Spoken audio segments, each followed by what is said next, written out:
so in this tutorial, we're going to be talking about the date formula. So this is a really useful one to know, especially if we're trying to create certain formulas based off of dates. So I'm going to show you a very simple version of it, and then we're going to do a more adjustable one, so it's more dynamic, where that people can change out the month, the day, and the year, and it automatically updates the date.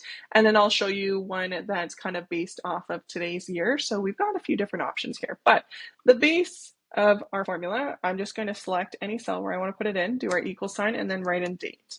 So it's going to convert any year, month, day into a date. And that's sometimes important if you want to create even more formulas based off of a certain date. This is just going to be useful. There's so many different things or different formulas I include the date formula inside of. I don't always usually use it on its own. Mostly I put it with other formulas, but it's just a great one to know, especially if you're doing any kind of planners with dates in them. So this one, I can type in date, then have my left bracket. It's going to ask me the year, and then the month, and then the day. So I'm just going to put in the year right now. Then the month, which is, we're in March, so 03. So the month always needs to be a number, not the actual month name. And then the day. So today's day is the 25th. So I'm just going to put that in there. And as you can see, it's now showing as March 25th, 2026. So that's the very simplified version of it, right? But if, let's say I want to create a date based off of these entries right here. So let me just quickly make these pretty because I don't want to stare at them. Well, they're not pretty. There you go. So let's say I want to create a date so that way my customers can change any of the details here and it will automatically update the date right here. So I'm going to put in the equal sign, put in date, and then you can either click it or put your left bracket. It's going to ask me my year, so I'm going to select the cell that has my year in it. So this is this one. I'm going to then put in my comma. Depending on your country, it may be a comma that you insert, it may be a semicolon, so just pay attention to what this little cheat sheet says. But now it's asking me my month. So again, the month needs to be in a number. It can't just be October or November or whatnot, the name of the month, it has to be a number. So I'm going to select month, and then I'm going to put a comma and select the day. So now I put my right bracket and hit enter, and you can see it's now telling me that the month is December the 10th, and then 2026. So we can actually create dates like that. So if I change this to, let's say, May, it automatically updates this date. So this is a great way to give your customers a little bit of control over the date.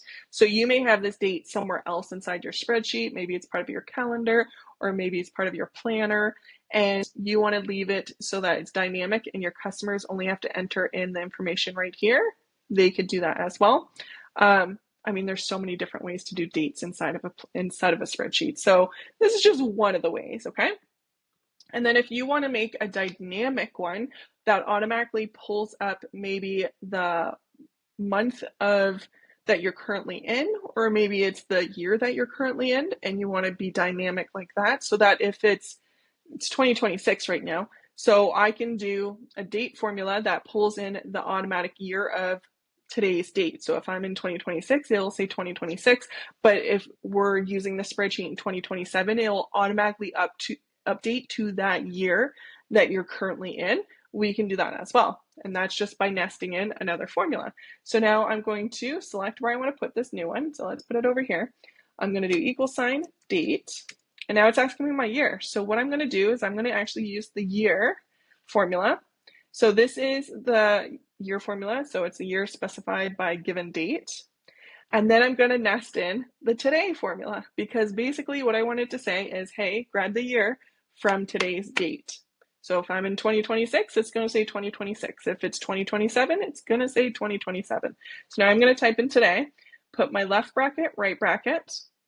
Now we're back into the year, which we've already completed because we have our today in there. So now I'm going to put a right bracket to close that. And now we're back into the date formula. So I've done my year, I'm going to do my comma, and now I can put in whatever month. So let's say I want it, I use this for my Christmas Advent calendar, which is a free workshop if you want to check it out.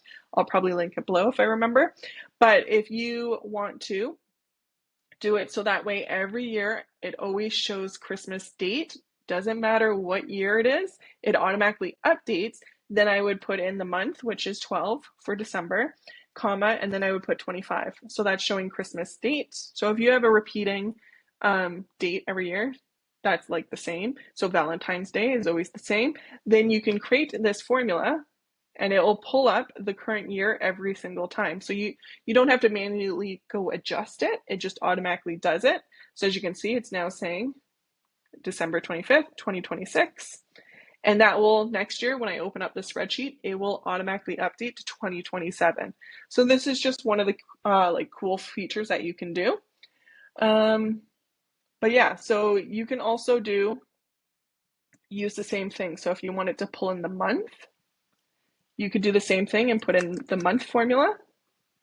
And then we can, when it's asking for the date, put in today. So it's going to pull in the month of whatever month I'm currently in for today's date, it will pull. So it's going to pull March because we're currently in March. So let me just put in today, my left bracket, my right bracket, and then I'm going to close off the month by putting in my right bracket. And so as you can see, it's now pulling in the year from today's date, whatever today is. So if you're looking at this in the future, it would show in your own spreadsheet, it would show for that current year. Now it would show the current month that you're in based off of today, and then the day. So now it's going to show March 25th and 2026. So if I hit enter, you can see March 25th, 2026. So there's a few different things you could do with this. You can get really flexible with it. You can get dynamic with it. Like, I really enjoy this one, and this is the one I use a lot throughout some of my other formulas, but we're not going to dive into those more complex ones. I just want to show you the different options that you could do with this. And you might need to use the date formula in the future.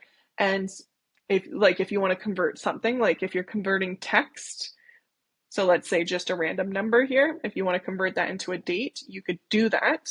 Yeah, there's lots of options that you could do with it. So let me know if you have any questions. Hey, if you're brand new to Google Sheets, come join my free mini course, the Wild Heart Spreadsheet Academy. This is completely free. It shows you all the basics of Google Sheets to help you get more comfortable with using it and to up-level your skills. Plus, you will get some awesome tutorials showing you how to create a cute weekly planner, as well as you'll get a free custom GPT to help you figure out your first 5 spreadsheet ideas. So come join us in the mini course. I'd love to see you there. Thank you so much. Catch you later.